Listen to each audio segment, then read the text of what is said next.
جنوں میں نیک بھی ہوتے ہیں اور جنوں میں بد بھی ہوتے ہیں، جیسا کہ سورت الجن سے ہمیں پتہ چلتا ہے۔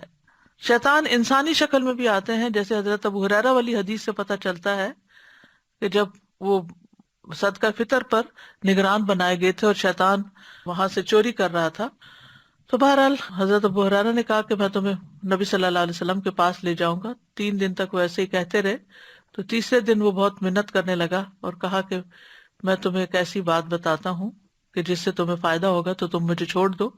حضرت ابو ہریرہ علم کے بہت حریص تھے، لہٰذا انہوں نے یہ بات سن لی اور اس کو چھوڑ دیا۔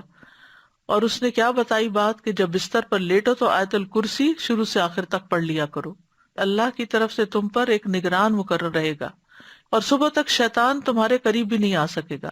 تو یہ حضرت ابو ہریرہ نے یہ بات نبی صلی اللہ علیہ وسلم کو بتائی تو آپ نے فرمایا اگرچہ وہ جھوٹا تھا لیکن تم سے یہ بات سچ کہہ گیا۔ اے ابو ہریرہ، کیا تم جانتے ہو تم 3 راتوں سے کس سے باتیں کر رہے تھے؟ انہوں نے کہا نہیں۔ آپ نے فرمایا وہ شیطان تھا۔ پھر اسی طرح یہ ہے کہ ان کے رہائش گاہیں جو ہیں وہ ناپاک جگہ بھی ہوتی ہیں اور گھروں میں بھی اپنا ٹھکانہ بنا لیتے ہیں۔ کچھ دھوپ اور کچھ سائے میں آپ نے بیٹھنے سے منع کیا اور فرمایا یہ شیطان کی نشست ہوتی ہے۔ جنات کے پھیلنے کا وقت سورج کے غروب ہوتے ہی چھوڑ دیے جاتے ہیں یہاں تک کہ شام کا اندھیرا ختم ہو جائے۔ اسی طرح آپ نے فرمایا کہ سورج کے غروب ہوتے ہی اپنے بچوں کو روک لیا کرو یہاں تک کہ رات کا اندھیرا یا سرخی ختم ہو جائے۔